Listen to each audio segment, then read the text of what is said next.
Student, आज हम इस वीडियो में क्लास 8 विज्ञान पाठ सूक्ष्म जीव पर चर्चा करेंगे। तो चलते हैं पाठ की ओर। पहले देखते हैं सूक्ष्म जीव। सूक्ष्म जीव क्या है? वे जीव जिन्हें हम अपनी आँखों से नहीं देख सकते, उन्हें हम सूक्ष्म जीव कहते हैं। सूक्ष्म जीव आकार में बहुत ही छोटे होते हैं, जिनको हमारी साधारण आँखों से नहीं देखा जा सकता। सूक्ष्म जीव को 4 वर्गों में बांटा गया है। देखते हैं, पहला है जीवाणु। जीवाणु की आकृति को आप देख सकते हैं, इस तरह का जीवाणु दिखाई देता है। दूसरा है कवक। कवक की आकृति इस प्रकार है, आप देख सकते हैं। तीसरा है प्रोटोजोआ। प्रोटोजोआ की आकृति इस तरह की होती है। चौथा है शैवाल। शैवाल की आकृति इस तरह की होती है। अब चलते हैं विषाणु की ओर। विषाणु की आकृति इस तरह की होती है। विषाणु के बारे में जानते हैं। विषाणु भी एक तरह का सूक्ष्म जीव होता है, लेकिन इसे हम सूक्ष्म जीव के 4 वर्गों में नहीं गिनते, क्योंकि यह बाकी सूक्ष्म जीवों की तरह अपना विकास नहीं करता।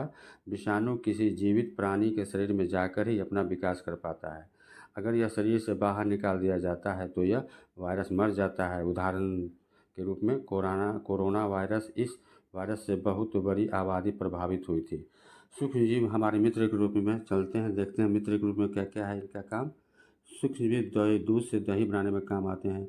सूक्ष्म जीव मरे हुए जानवरों को खत्म करने में काम आते हैं। सूक्ष्म जीवों की मदद से बहुत सारी दवाइयाँ बनाई जाती है।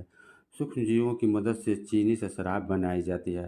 सूक्ष्म जीव मिट्टी की उर्वरता में वृद्धि करते हैं। यह नीले हरे शैवाल तथा जीवाणु की मदद से होता है। किण्वन क्या है? देखते हैं। इष्ट चीनी को अल्कोहल में बदल देता है। इस प्रक्रिया को किण्वन या फर्मेंटेशन कहते हैं।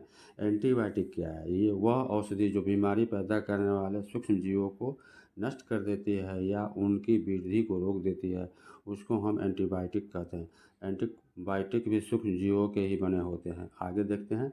लुई पाश्चर ने किण्वन की खोज 1857 में की थी। अब देखते हैं वैक्सीन, टीका। वैक्सीन एक सूक्ष्म जीवों की बनी होती है। वैक्सीन के टीके का प्रयोग आमतौर पर चेचक, हैजा तथा हेपेटाइटिस जैसी बीमारियों को रोकने के लिए किया जाता है। हमारा शरीर अपनी रोग प्रतिरोधक क्षमता रखता है। जब कोई भी सूक्ष्म जीव हमारे शरीर में प्रवेश करता है तो हमारा शरीर की प्रतिरोधक क्षमता उसको मरने से रोकती है। वैक्सीन टीके के अंदर मृत अवस्था में सूक्ष्म जीव पाए जाते हैं, जिससे शरीर उन्हें पहले ही समझ लेता है और दोबारा आने वाले सूक्ष्म जीवों को जल्दी मार देता है, जिससे बीमारी खत्म हो जाती है। सूक्ष्म जीव शत्रु रूप में भी होते हैं। देखते हैं कौन कौन शत्रु के रूप में होते हैं। सूक्ष्म जीव हमारे शरीर में बहुत सारी बीमारियां पैदा करते हैं। सूक्ष्म जीव हमारे खाने को खराब कर देते हैं। पौधों में बीमारियां उत्पन्न करते हैं। कुछ महत्वपूर्ण मानव रोग और रोग कारक सूक्ष्म जीव। चिकन पॉक्स बीमारी वायरस की वजह से होती है। कोरोना वायरस बीमारी वायरस की वजह से होती है। हेपेटाइटिस बी बीमारी वायरस की वजह से होती है। पोलियो बीमारी वायरस की वजह से होती है। हैजा बीमारी जीवाणु की वजह से होती है। टाइफाइड बीमारी जीवाणु की वजह से होती है। मलेरिया बीमारी प्रोटोजोआ की वजह से होती है। खाद्य सामग्री को बचाने के तरीके। नमक और खाद्य तेल का उपयोग सूक्ष्म जीवों की वृद्धि को रोकने के लिए किया जाता है।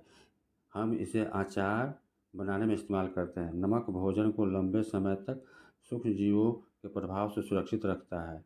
जैम, जेली तथा स्क्वैश का परीक्षण चीनी द्वारा किया जाता है। चीनी के प्रयोग से खाद्य पदार्थ की नमी में कमी आती है और सूक्ष्म जीवों को वृद्धि इस वजह से कम हो जाती है। हम खाने को गर्म और ठंडा करके भी सूक्ष्म जीवों की वृद्धि को रोक सकते हैं। हम खाने को सुरक्षित रखने के लिए वायुरोधी शीत वाले पैकेट का प्रयोग करते हैं। आगे देखते हैं। सन 1929 में अलेक्जेंडर फ्लेमिंग जीवाणु रोगों से बचाव हेतु एक संवर्धन पर प्रयोग कर रहे थे। अचानक उन्होंने संवर्धन तस्तरी पर हरे रंग की फफूंद के छोटे जीवाणु देखे। उन्होंने पाया कि यह फफूंद जीवाणु की वृद्धि को रोकते हैं। यह तथ्य पाया कि बहुत सारे जीवाणु फफूंद द्वारा मारे गए। इस प्रकार फफूंद से पेनिसिलिन की बनाई गई। आगे देखते हैं। एडवर्ड जेनर ने चेचक के लिए 1798 में चेचक के टीके की खोज की थी। आज के लिए बस इतनी। फिर हम